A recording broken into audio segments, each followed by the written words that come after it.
এই ভাইয়া, তুমি নাকি আমাদের ক্যাম্পাসে যাচ্ছ? খাওয়ার টেবিলে বসতেই আদ্রিতা প্রশ্ন ছুড়ে দিল। রিফাত বাবার মুখখানা দেখে নিল একবার, বেশ গম্ভীর, মানে রিফাতের কপালে আজ খাওয়া না লেকচার জুটবে। সে মাথা দুলায়। হ্যাঁ, তোদের ক্যাম্পাসে যাব ঠিক আছে, তবে তোদের ডিপার্টমেন্টে নয়। আইবি থেকে নিমন্ত্রণ পেয়েছি নতুনদের বড় অনুষ্ঠানের জন্য। কেন বলতো? আদ্রিতার মুখ শুকিয়ে গেছে, সে পাংশু মুখে বলল, ও, আমি তো আরো ক্লাসে তোমার গল্প করলাম যে তুমি ক্যাম্পাসে যাচ্ছ। সবাই খুব এক্সাইটেড ছিল তোমাকে দেখবে এই আশায়। ওরা তো বিশ্বাসই করতে চায় না তুমি আমার কাজিন ব্রাদার। রিফাত জবাব দিল না। ওর হয়ে জবাব দিল ওর বাবা গোলাম রসুল। তুমি শিওর না হয়ে বন্ধুদের কাছে গল্প করেছো কেন দিদি? জানো তো অতি বাল খেললো তা ভালো ব্যাপার না। সরি চাচ্চু, আমি বুঝতে পারিনি আসলে। আদ্রিতা মুখ কালো করে খাবার খেতে মনোযোগ দেয়। রিফাত মুখ নিচু করে হাসছিল। তা তোমার এইসব ভিডিও বানানো কতদিন চলবে? সারা জীবন এসব করে কি পেট ভরবে? এই হাইপ কি সারা জীবন থাকবে? কতদিন টাকা ইনকাম করতে পারবে এসব করে? হ্যাঁ, আর যখন পারবে না তখন জীবন ধারণের জন্য কি করবে বলে ভেবেছো? রিফাতের মুখের হাসি মুছে গেল। রোকেয়া ছেলেকে বাঁচাতে মুখ খুললেন। খাওয়ার টেবিলে বসে আপনারা এত কথা বলেন কেন? নিজে খান, অন্যকেও খেতে দেন। গোলাম রসুল গম্ভীর মুখে স্ত্রীর দিকে তাকালেন। তোমার ছেলেকে কি পাওয়া যায় সব সময়? উনি তো আকাশের চাঁদ। ওনার দেখা পেলে আমরা ধন্য হই। কতবার বলছি অফিসে আয়, নিজেদের ব্যবসাটা বুঝে নে। না, উনি ইউটিউবার হবেন। গালিব তো আছে বাবা, আমি না বসলে কি সমস্যা? রিফাতের কথায় গালিবের গলায় খাবার আটকে গেল। রোকেয়া পানির গ্লাস এগিয়ে দিল। গালিব এক ঢোকে গ্লাসের পানি শেষ করে। গোলাম রসুল অত্যাধিক মেজাজ খারাপ করে তার ছেলেদের দেখলেন। তোমাদের দেখে অবাক হয়ে যায় কিভাবে একজন আরেকজনকে ঠেলছিস। হ্যাঁ, তোরা সবাই দেখছি আসাদের মতো হয়েছিস। আসাদ যেমন সুযোগ থাকা সত্ত্বেও সারা জীবন গ্রামে কাটিয়ে দিল। হাজার ডেকেও ওকে ঢাকায় আনতে পারলাম না। কি ভাবিস নিজেদের? হ্যাঁ, এত কষ্ট করে একটা বিজনেস দাঁড় করিয়েছি, সেটার প্রতি কারো ইন্টারেস্ট নেই কেন? আচ্ছা, রিফাত না হয় নিজের একটা ভবিষ্যৎ বানিয়ে ফেলেছে। তুমি কি করবে গালিব? বাবার ব্যবসা না করে কি এবার ব্লগিং শুরু করবে? তাহলে লেখাপড়াটা করেছো কেন? আমার টাকাগুলো নষ্ট করার মানে কি? গালিব মাথা নিচু করে গরুর মাংস দিয়ে ভাত মুখে দিল। আমি ইন্টারেস্ট বাবা, পড়ালেখা শেষ করে তোমার বিজনেস দেখব। রিফাতের ইন্টারে পড়ুয়া একমাত্র বোন তোরা বলে উঠল। আদ্রিতাও গলা মেলালো। তোরার সাথে আমিও আছি চাচ্চু। গোলাম রসুল গোটা পরিবারের উপর অগ্নিদৃষ্টি নিক্ষেপ করে খাবার ফেলে রেখে চলে গেলেন। তার মাথার শিরা দপদপ করছে। কেমন ছেলে মেয়ে তার! শনিবার সকাল সকাল রিফাত বাড়ি থেকে বেরিয়ে গেল। গন্তব্য যাবি, সাথে আছে তার বন্ধুরা। ছাত্র জীবনে খুব আশা হতো এখানে। রিফাতের নিমন্ত্রণের খবর পেয়ে বন্ধুরা বায়না ধরেছে ওরাও আসবে পুরনো স্মৃতি রোমন্থন করতে। তাছাড়া আজ জাবির অনেক পুরনো বন্ধুরাও আসবে ওদের সাথে দেখা করতে। মূলত রিফাতরা যাচ্ছে শুনেই বন্ধুরা আসবে। সারা দিন আড্ডা দেবে সদ্য ক্যাম্পাস ছেড়ে যাওয়া বন্ধুরা সবাই। সেই উদ্দেশ্য নিয়েই আজকের যাত্রা।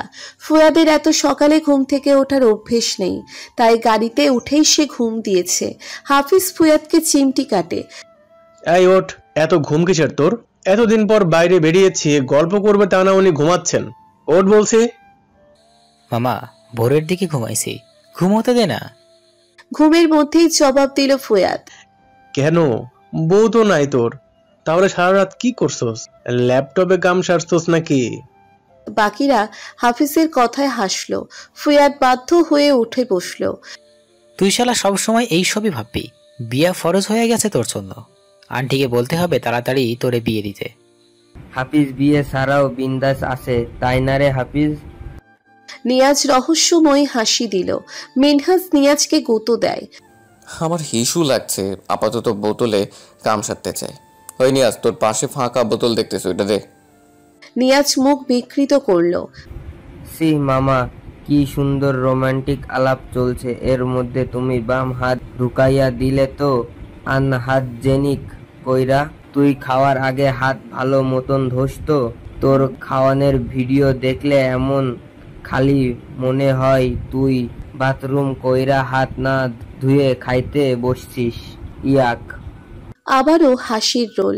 রিফাত গাড়ি চালাতে যেয়ে হিমশিম খাচ্ছে। ও ধমকে উঠল। এই তোরা থাম, এরকম করলে অ্যাক্সিডেন্ট করবো তো। বেশ কিছুটা পথ মৌন গেল ওরা।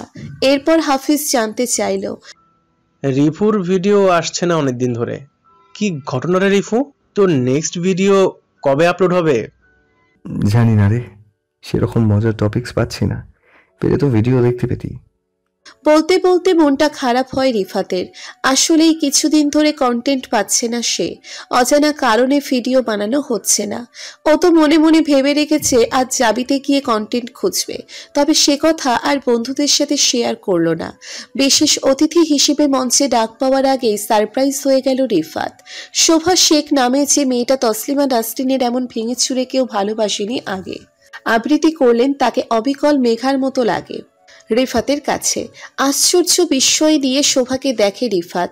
আবৃত্তি শেষে তুমুল করতালির মধ্য দিয়ে মঞ্চ থেকে নেমে শোভা যখন নিজের জায়গায় যাচ্ছে, নিজের অজান্তেই রিফাত ডাকলো ওকে। Megha, is that you? Megha থামে, তাকায়, অবাক হয়। সামনে পথ রোধ করে দাঁড়িয়ে থাকা রিফাতকে দেখে ওর মুখটা ক্রমশ ফ্যাকাশে রক্ত শূন্য হয়ে যাচ্ছে। রিফাত বিস্ময় নিয়েই হাত বাড়িয়ে দিয়েছে। What a surprise! আপনাকে এখানে আশা করিনি। শোভা দ্বিধান্বিত হয়ে রিফাতের বাড়ানো হাতের দিকে তাকিয়ে থাকে। ভাবে এমন কোনো ইনসিডেন্স না হলেও পারতো তার সাথে। রিফাতের মনটা বিক্ষিপ্ত হয়ে আছে। অকারণে মেজাজ খারাপ হয়ে যাচ্ছে তার। সেদিন মেঘার এমন আচরণ মন থেকে মেনে নিতে পারছে না কিছুতেই। এমন কেন করলো মেয়েটা? হাত না মিলিয়ে ত্রস্ত পায়ে চপল হরিণীর মতো পালিয়ে গেল, যেন তার সম্মুখে কোনো বাঘ দাঁড়িয়ে রয়েছে। নিজেকে কেমন যেন অনাহুত আগন্তুক লাগছিল। সত্যি বলতে এই প্রথম এমন ঘটনার শিকার হলো। তাছাড়া নিজে যেচে পড়ে কোনো মেয়ের সাথে কথা বলতে চেয়েছে, আর সেই মেয়েটা কিনা তাকে না দেখার ভান করেছে। মেয়েটার আচরণ রীতিনীতি অপমানজনক লাগছে তার কাছে। মেয়েটা হয়তো কোনো কারণে ওর সাথে আলাপ বাড়াতে চাইছে না, কিন্তু রিফাত নিজের মধ্যে জেদ টের পাচ্ছে। কেন এমন অভদ্রতা দেখালো মেয়েটা? প্রথম দিন আলাপ করে বেশ সুবোধ বালিকা মনে হচ্ছিল, অথচ জানা গেল সে তার নাম ধাম সবই মিছে বলেছে। তারপর দেখা হলে না চেনার ভান করেছে, মানে পুরোই কেস খাওয়া অবস্থা। সেদিন মেঘার পিছু পিছু বেরিয়ে আসতে যেয়ে টের পেল স্টেজে ওকে ডাকছে। ফলে বাধ্য হয়ে মেঘার ভাবনা বাদ দিতে হয়েছিল তাকে। পরে খোঁজ করার কথা মনে এলেও বন্ধুরা জানতে পারলে অকারণ কৌতূহলের চাপে পড়তে পারে ভেবে বাদ দিয়েছিল। কিন্তু গত 3 দিনে ঘুরে ফিরে মেঘার কথাই মাথায় আসছে, কিছুতেই বাদ দিতে পারছে না। কেন যেন মেঘার উপেক্ষা মেনে নিতে কষ্ট হচ্ছে। ভিডিও তৈরিতে মন নেই, এমনকি খাওয়া দাওয়া অনিয়মিত হয়ে গেছে। বারবার মনে হচ্ছে মেঘার মুখোমুখি হয়ে কৈফিয়ত চাই। কেন এমন করলো? অস্থির পায়চারি করে সারাদিন। চাইলে কানিজের কাছ থেকে মেঘার বিষয়ে জানতে চাইতে পারো, কিন্তু সেটা মনে হয় না কোনো ভালো আইডিয়া। কানিজ মেয়েটা ভীষণ তেরা, মুখের ভাষা যাচ্ছে তাই। মেঘার কথা জানতে চাইলো, কে বুঝতে কি বুঝবে এই ভয়ে সে বুদ্ধি বাদ দিল। বাকি থাকে মেঘার ক্যাম্পাসে যাওয়া। আচ্ছা, রিফাত দেখা করতে গেলে কি মেয়েটা ওকে খুব গায়ে পড়া ভাববে?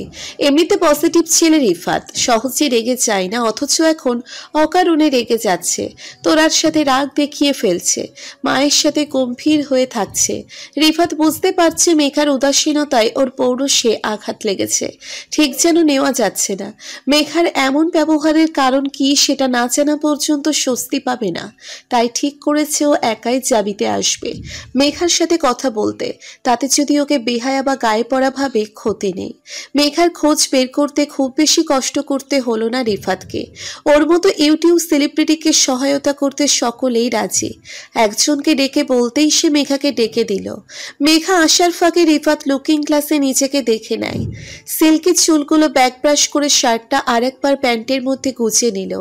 সবচেয়ে পছন্দের কালারের শার্ট পরে এসেছে আজ। ওশান ব্লু কালারের শার্টের সাথে ডেনিম চমৎকার মানিয়েছে। পায়ে নিকের স্নিকারটা প্যান্টে মুছে পরিষ্কার করে নিল। এমনিতেই উজ্জ্বল ফর্সা রিফাত, ব্লু কালারের কল্যাণে আজ আরো ফর্সা লাগছে। নিজের উপর সন্তুষ্ট হলো রিফাত। এর চাইতে ভালো দেখার কোনো প্রয়োজন নেই। আপনি কি আমার খোঁজ করেছেন? গলা শুনে রিফাত ঘুরে দাঁড়াতেই চমকে উঠল মেঘা। আপনাদেরই গলা দিয়ে স্বর বেরিয়ে এলো। আপনি? হ্যাঁ আমি। এখন দয়া করে পালিয়ে যাবেন না সেদিনের মতো। নিজেকে সামলে নিয়ে যথাসম্ভব শান্ত হয়ে রিফাতকে দেখল মেঘা ওরফে শোভা। কেন এসছেন? কিছু জানতে। আশা করি উত্তর দিতে আপত্তি নেই আপনার। সেটা নির্ভর করছে আপনার প্রশ্নের ধরনের উপর। চমৎকৃত হলো রিফাত। আজ মেয়েটা বেশ চটাং চটাং কথা বলছে দেখা যায়। রিফাত মন দিয়ে মেঘা ওরফে শোভাকে দেখল। ও ঠিক বুঝতে পারছে না মেয়েটা ওর সাথে এমন কঠোর আচরণ কেন করছে। সেদিন কোনো অশোভন আচরণ করেছে বলে তো মনে পড়ে না। আগে বলুন কি নামে ডাকবো আপনাকে, মেঘা নাকি শোভা? শোভা জবাব দিল না। রিফাত বলল, আপনি মিথ্যে বলেছেন আমাকে। কেন? ভ্রু কুচকে গেল শোভার। রিফাতের দিকে তাকিয়ে জানতে চাইল, মিথ্যা? কোনটা মিথ্যা? আপনি সুকন্যা গার্লস হোস্টেলে থাকেন, এটা মিথ্যে না? নিজের নামটাও বানিয়ে বলেছেন। মেঘা চোখ বড় বড় করে তাকিয়েছে। আমার খোঁজ নিতে এরই মধ্যে আপনি হোস্টেলে গিয়েছিলেন? রিফাত মাথা দোলায়। মেঘা হাসল। কেন মিথ্যে বলেছি বুঝতে পারছেন তো? এই যে আমার খোঁজ নিতে হোস্টেল অবধি চলে গেছেন, যদি বাড়ির ঠিকানা দিতাম তাহলে বাড়ি চলে যেতেন না? আমার পরিবারের লোকেরা তখন কি ভাবতো বলুন? কেউ কি বিশ্বাস করতো যে আপনার সাথে আমার একদিনের আলাপ? কোনো দিনও না। এই পৃথিবীতে সত্য বলা আর মানুষকে বিশ্বাস করার মতো বোকামি আর দ্বিতীয়টি নেই। রিফাত চুপ করে রইল। দেখুন, আবার ভিডিও ভাইরাল হওয়ার পর কি পরিমাণ হ্যারাসমেন্টের শিকার হয়েছি সেটা কাউকে বলে বোঝানো সম্ভব না। না পরিবার না সমাজ, কোথাও আমার কোনো সে নেই। মুখ লুকিয়ে চলতে হয়েছে বহুদিন। আমি ভুলেই গেছি আমি একজন মানুষ, আমার কোনো অনুভূতি আছে। এই যে এখনো যদি কেউ আমাকে চিনে ফেলে খুব একটা ভালো নজরে দেখবে না। সবার মনে হয় আমি ছেলে পটিয়ে পকেট হাঁটিয়ে নেয়ার মেয়ে হিসেবে থেকে যাব। আর ছেলেরা চিনলে ঠিক আপনার মতো রিয়েক্ট করে, ভাববে যেহেতু আমি ভাইরাল গার্ল সেহেতু আমি খুব সস্তা, যা খুশি করা যায় আমার সাথে। মেঘা থামতেই রিফাত প্রতিবাদ করে, আপনি আমাকে ভুল বুঝছেন। আমার মোটেও সেরকম কোনো ইন্টেনশন নেই। আমার জাস্ট কিউরিয়াসিটি হয়েছে আপনাকে নিয়ে। সত্যি বলতে আপনার ভিডিও আমি দেখেছিলাম 2.5 বছর আগে। তখনও দেখে আমার এটাই মনে হয়েছিল যে যা ঘটেছে আপনি কোনোভাবেই সেটার সাথে রিলেট করেন না। সামহাও আপনি ভিকটিম বনে গেছেন। সেদিন কথা বলার পরেও সেটাই মনে হয়েছে। তাই বলতে পারেন ক্যামেরার পেছনে সত্যিটা কি সেই ঘটনা জানার জন্যই আপনার সাথে আলাপ করা। আমার সত্যি অন্য কোনো ইন্টেনশন নেই, কখনোই ছিল না। রিফাত সত্যি কথাই বলল। মেঘা ঠোঁট টিপে কিছু ভাবল। ধরুন যা দেখেছেন সেটাই সত্যি, তাহলে তো আর কিছু জানার নেই, তাই না? কিছুক্ষণ চুপ থেকে আবার মুখ খোলে মেঘা। আর ক্যামেরার পেছনের ঘটনা জেনেই বা কি করবেন? কিছু কি পাল্টে যাবে? আমি বা আমার পরিবার যে হেনস্থার শিকার হয়েছে তাকে মুছে ফেলা যাবে? যে সম্মানহানি হয়েছে সেটা ফেরত আসবে? কিছুই হবে না। উল্টো এখন এসব নিয়ে ঘাটাঘাটি করলে আমার গায়ে নতুন করে কাদা ছিটবে। যারা এই ঘটনা ভুলে গেছে তাদের নতুন করে মনে হবে, আমাকে লোকে নতুন করে চিনবে, আবারও সেই আলোচনা সমালোচনা হবে আমাকে নিয়ে। বাকি কারোর কিছু হবে না। আমি আবারও সেই একই ট্রমার মধ্যে দিয়ে যেতে চাই না। প্লিজ এত উপকারী চিন্তা করবেন না। মেঘা হাত জোর করে অনুরোধ করল। রিফাত হাসল। তার মানে সত্যি আপনি ভিকটিম ছিলেন? মেঘা থমকে গেল। নিশ্চুপ থেকে রিফাতকে দেখছে। রিফাতের কথার চালে জড়িয়ে গেছে দেখে মেজাজ খারাপ হচ্ছে। সে কি সারা জীবন বোকা রানী থেকে যাবে নাকি? উল্টে ঘুরে হাঁটা ধরল মেঘা। দৌড়ে ওর পিছু নিল রিফাত। আবারও পালাচ্ছেন? সমস্যা কি আপনার? কথা শেষ না করে হাঁটা ধরলেন কেন? আপনি প্লিজ চলে যান, কথা বলতে চাই না আপনার সাথে। কেন? আপনার সত্যি জেনে যেতে পারি এই ভয়ে? রিফাতের কথার মেঘা হাঁটা থামায়। রাগত দৃষ্টি নিয়ে রিফাতের দিকে তাকালো। তারপর আবার হাঁটতে শুরু করলো। যা ভাবেন তাই, কিছু বলার নেই আমার। রিফাত দৌড়ে মেঘার সামনে দাঁড়িয়ে গেল। যদি কথা না বলেন তাহলে কি করব জানেন? নতুন করে আপনাকে ভাইরাল করব। আপনি কি তাই চান? আপনার পরিবারের লোকজন নিশ্চয়ই এটা ভালোভাবে নেবে না। মেঘা স্থবির হয়ে দাঁড়ায়। অসহায় দৃষ্টি হেনে বলল, কি চান বলুন তো? পিছনে পড়ে আছেন কেন? সত্যিটা জানতে চাই। আসলে কি ঘটেছিল আপনার সাথে? এর ফলে কি পরিবর্তন এসেছে আপনার জীবনে? এত আগ্রহের কারণটা কি? আমার ঘটনা নিয়ে আপনি কন্টেন্ট তৈরি করবেন তাই না? এই আক্রমণের জন্য প্রস্তুত ছিল না রিফাত। মেঘা ঠোঁটের কোণে তাচ্ছিল্যের হাসি দেয়। এমন আচরণ আশা করিনি আপনার কাছে।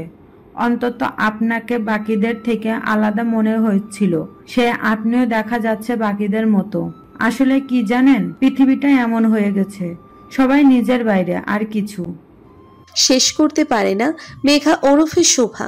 রিফাত ওর মুখ আটকে ধরলো। সব সময় নিজের মতো ভেবে নিয়ে আপনার মানসিক সমস্যা দেখা যাচ্ছে, তবে আপনার ভাবনায় বাধা দেব না।